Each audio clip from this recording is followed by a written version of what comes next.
Picture this, September 1998, Scranton, Pennsylvania. In a forgotten corner of what was once America's greatest steam locomotive graveyard, a crew of railroad men stand before an impossible task. Before them sits Canadian Pacific 2816, a 643,000-pound hulk of rust and decay. For 35 years, this magnificent machine has sat abandoned in the elements: rain, snow, brutal summer heat.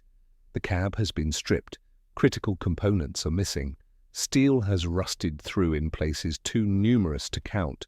Impossible, the experts say. It's scrap metal. But Rob Ritchie, the president of Canadian Pacific Railway, sees something else. He sees a phoenix waiting to rise from the ashes. He makes a decision that will shock the railroad preservation world, bring this rusted derelict home to Canada, restore it to mainline service. And here's the kicker: spare no expense. The final bill? More than $2 million. $2 million to resurrect a locomotive that most people thought should be cut up for scrap. This is the extraordinary story of Canadian Pacific 2816, the Empress, a locomotive that lived 3 lives. First, as one of Canada's most elegant passenger engines. Second, as a forgotten relic slowly rotting away in a Pennsylvania railroad yard. And third, in a resurrection so complete, so spectacular, that in 2024 it would make history as the first steam locomotive to run from Canada through the United States all the way to Mexico. This isn't just about saving an old train. This is about what happens when passion refuses to accept impossible, when a nation decides its heritage is worth fighting for, when skilled craftsmen transform a rusted hulk back into a thundering, gleaming symbol of an era when steam ruled the rails. Welcome to the story of the $2 million miracle, the locomotive that refused to die. If you're fascinated by these stories of engineering triumphs and railroad history, you're in the right place. Hit that subscribe button and ring the bell. We dive deep into forgotten machines, abandoned infrastructure, and the incredible stories of restoration every week. And stick around, because the story of how 2816 was abandoned for 35 years will shock you. To understand why saving 2816 mattered so much, we need to go back to 1930, the golden age of steam. The Great Depression is just beginning to grip North America, but the railroads are still the arteries of commerce and travel. Every major city is connected by steel rails, and steam locomotives are the beating heart of the system. In December 1930, at the Montreal Locomotive Works, something special takes shape. Canadian Pacific has ordered a new class of locomotive, the H-1B Hudson. 4/6/4 wheel arrangement, 6 massive driving wheels in the center, 4 smaller wheels leading, 4 trailing. This configuration, named after the New York Central's Hudson River Line, is specifically designed for one purpose: hauling heavy passenger trains at high speed over long distances. 2816 rolls out of the works with a price tag of $116,045, about $2.5 million in today's money. She's painted in CP's elegant maroon and black. Her boiler can maintain 275 pounds of pressure per square inch. She can hit 85 miles per hour. And she's equipped with something revolutionary for the time: a mechanical stoker that automatically feeds coal into the firebox. No more backbreaking labor for firemen shoveling coal by hand. The Empress is modern, efficient, powerful. For the next 30 years, 2816 will define Canadian passenger service. She starts on the prestigious runs between Winnipeg and Calgary, then Winnipeg to Thunder Bay, then called Fort William. Imagine standing trackside as she thunders past, pulling a string of heavyweight passenger cars, smoke streaming from her stack, her distinctive chime whistle echoing across the prairie. She wasn't the biggest locomotive. Canadian Pacific's philosophy was different from American railroads. In a sparsely populated country with lighter traffic, smaller, more efficient locomotives made more sense than the behemoths being built for American lines. But what she lacked in sheer size, she made up for in elegance and reliability. For 3 decades, 2816 logged over 2 million miles, 2 million miles of mail cars and sleeping cars and dining cars, 2 million miles of soldiers heading to war, of families moving west, of business travelers and tourists discovering Canada by rail. She was, in every sense, a working queen of the rails. But empires fall, and in the 1950s the steam empire was crumbling. Diesel locomotives arrived with brutal efficiency. They needed less maintenance. They didn't require water stops every 100 miles. They didn't need armies of workers to keep their complex machinery running. Most importantly, they could run for days without servicing, something impossible for a steam locomotive. Canadian Pacific, like railroads across North America, made the hard decision. The age of steam was over. In 1937, 2816 had already been bumped from premier service when CP introduced their glamorous new, semi-streamlined Royal Hudson locomotives. She was reassigned to secondary passenger service, Windsor, Ontario, to Quebec City. By the 1950s, she's running commuter trains between Montreal and Rigaud. Humble work for a once-proud mainline engine. And then on May 26, 1960, after accumulating over 2,046,000 miles, Canadian Pacific 2816 pulls into the yard for the last time. The fire is dropped. The steam vents. The crew walks away. She's officially retired. At first, she serves briefly as a stationary boiler at the St. Luc Yards in Montreal. Even in death, steam has one last job to do, providing heat for the workshops. But this is merely delaying the inevitable. The cutting torches are being sharpened. The scrap yards are hungry for metal. And then something unexpected happens. F. Nelson Blount enters the story. Blount is a millionaire seafood processor from New England with a passion for railroad history. He's been acquiring steam locomotives for his Steamtown USA museum. When he hears that CP is selling off their retired steam fleet, he makes an offer. In December 1963, for a fraction of what she originally cost, 2816 is sold.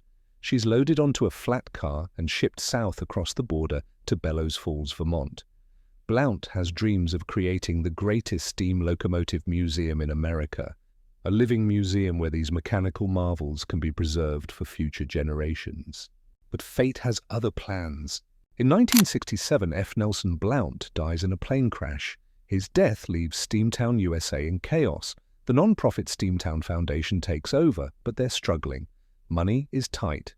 Vermont's strict air quality regulations make running steam excursions nearly impossible. Visitor numbers are disappointing. And 2816, she sits outside, exposed to the elements, year after year after year. Imagine what happens to a complex machine left outdoors for 35 years.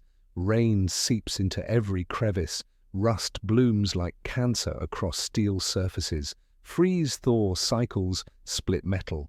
Vandals and souvenir hunters strip away gauges, brass fittings, anything removable. The cab becomes a shell. The running gear seizes, paint peels away, leaving bare metal to oxidize. In 1984, the Steamtown collection is moved to Scranton, Pennsylvania, chosen for its rich railroad history and the hope that a larger city will draw more visitors. The locomotives, including 2816, are loaded and transported, but the move doesn't change their fate. They continue sitting outside in the yard. By the 1990s, 2816 is among the worst in the collection. While some locomotives receive cosmetic attention, she's largely ignored. The Grand Hudson that once pulled the Canadian Pacific's finest trains has become a rusted hulk that most people walk past without a second glance. Railroad preservationists occasionally look at her and shake their heads. Shame, they say. But she's too far gone. The winter snows pile up on her boiler. Summer sun bakes her peeling paint. Rust advances relentlessly. Every year that passes makes restoration more unlikely, more expensive, more impossible. And then in 1986, something potentially hopeful happens. The United States Congress creates Steamtown National Historic Site, and the National Park Service takes over. Finally, the collection has stable funding. Finally, these locomotives have a permanent home. But even with government backing, resources are limited. The Park Service focuses on locomotives that can be restored for excursions that fit their interpretive mission. Canadian Pacific 2816 doesn't make the cut. She sits. She waits. She slowly dies. By 1998, she's been outdoors, neglected, for 35 years. Most people have forgotten she even exists. But in corporate headquarters in Calgary, Alberta, someone hasn't forgotten. Rob Ritchie, President and CEO of Canadian Pacific Railway, has a vision. It's 1998 and CP is watching a resurgence in steam preservation. Union Pacific is running their massive big boy locomotive. Other railroads are hosting steam excursion programs. The public loves these living pieces of history. Ritchie wants Canadian Pacific to have a steam ambassador, a locomotive that can represent the railroad's proud heritage. But there's a problem. CP sold off all its steam locomotives decades ago. They don't have a single steamer left in their fleet. So Ritchie starts looking at what's still out there. The famous Royal Hudson 2860 is running excursions in British Columbia, but BC Rail owns it. Other CP locomotives are scattered in museums, locked away on static display. And then someone mentions 2816, the Hudson sitting at Steamtown in Scranton. Ritchie's team contacts the National Park Service. Yes, Steamtown has 2816, yes, they're willing to discuss a transfer.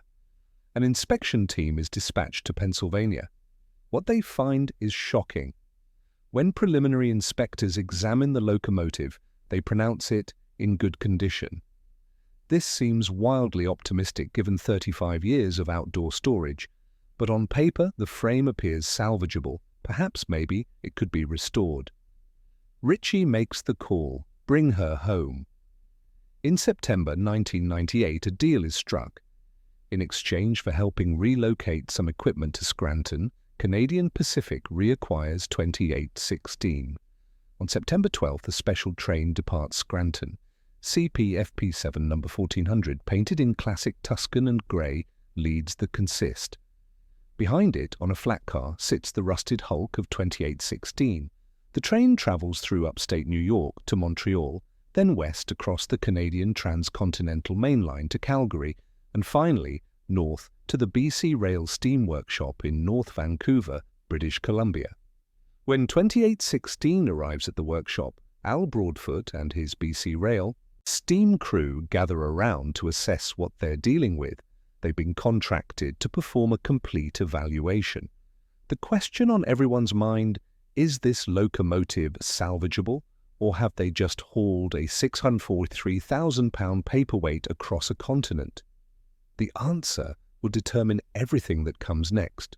This restoration is about to get intense. We're talking complete disassembly, components scattered across North America, and a budget that's spiraling out of control. But before we get to the most dramatic part of this story, let me ask, what's the most incredible restoration project you've ever heard of? Drop it in the comments below. I read every single one, and if you're loving this deep dive into railroad history, smash that like button. It helps more people discover these amazing stories. Al Broadfoot and his crew begin the disassembly, and with every component they remove, the magnitude of the challenge becomes clearer. The preliminary inspectors were wrong, dead wrong. 2816 isn't in good condition. She's mechanically worn out, structurally compromised. The rust isn't just surface deep, it's eaten through critical components. Bearings are frozen, bushings have disintegrated, the cab interior is stripped bare. Most people would give up, cut their losses, admit defeat, but Rob Ritchie says no, he's committed. She's coming back to life, whatever it takes. Thus begins one of the most ambitious locomotive restorations in North American history. The locomotive is completely disassembled, every single component removed, Every bearing, every bushing, every appliance, every fitting, the boiler is separated from the frame and shipped to Doyle McCormick's shop in Portland, Oregon.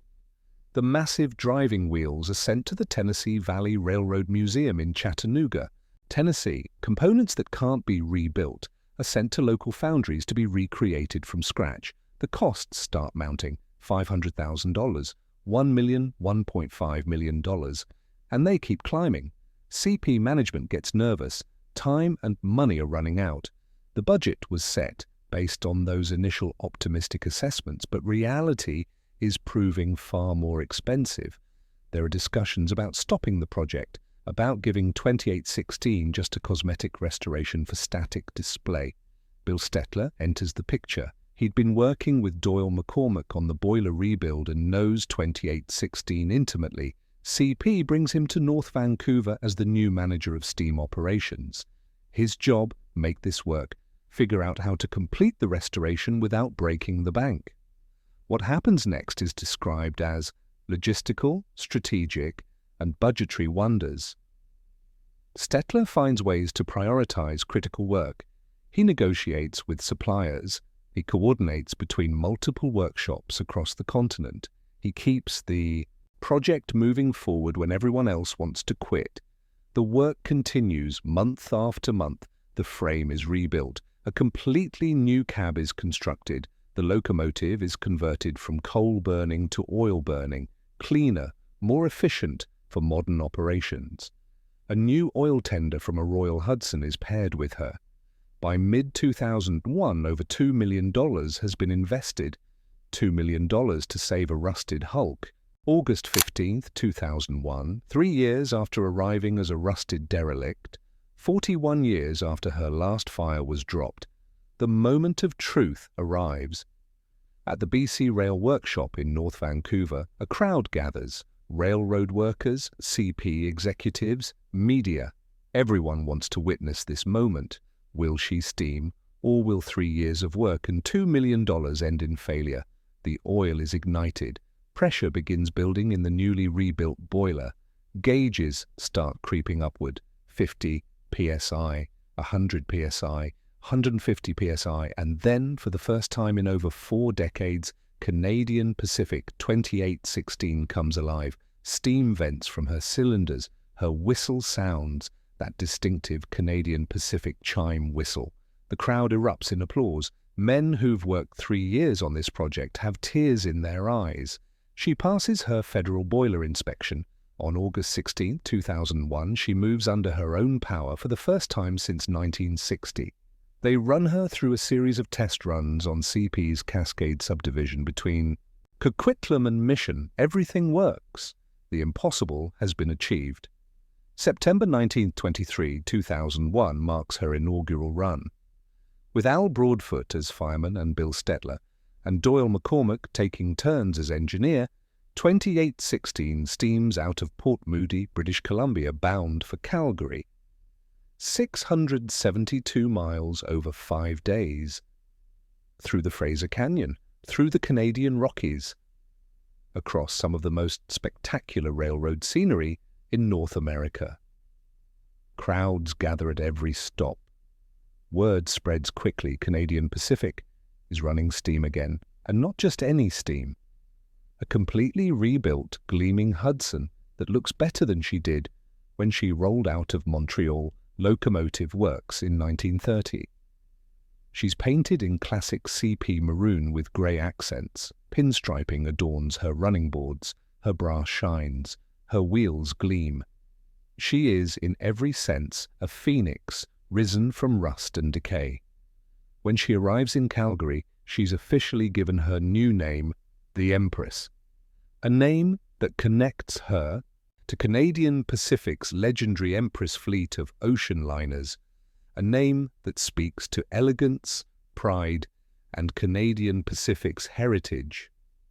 The $2 million gamble has paid off spectacularly. For the next 11 years, 2816 serves as Canadian Pacific's steam ambassador. She hauls excursions across the system. She appears at railway events. She pulls the railroad's business train. Everywhere she goes, she draws crowds. Children press against the fences to watch her pass. Adults pull out cameras. Railway enthusiasts travel hundreds of miles just to see her. She becomes more than just a locomotive. She becomes a symbol of what's possible when people refuse to accept that something is lost forever. But in 2012, Canadian Pacific makes a difficult decision. The steam program is discontinued. The costs, the logistics, the regulations, it's all too much. 2816 is placed in storage at CP's headquarters in Calgary. The fire is dropped once again. For 12 years, she sits silent. Not abandoned this time, she's indoors, properly preserved, but silent, waiting. And then in 2023, something extraordinary happens. Canadian Pacific merges with Kansas City Southern Railway, creating a single railroad that spans from Canada through the United States all the way to Mexico. A continuous rail link from Calgary to Mexico City. The new company, Canadian Pacific Kansas City, decides to celebrate this historic merger in a historic way. A steam-powered publicity tour the entire length of the system. 2816 is brought back to life.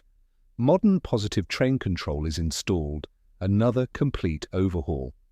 And in 2024, she embarks on what may be the longest steam locomotive tour in history.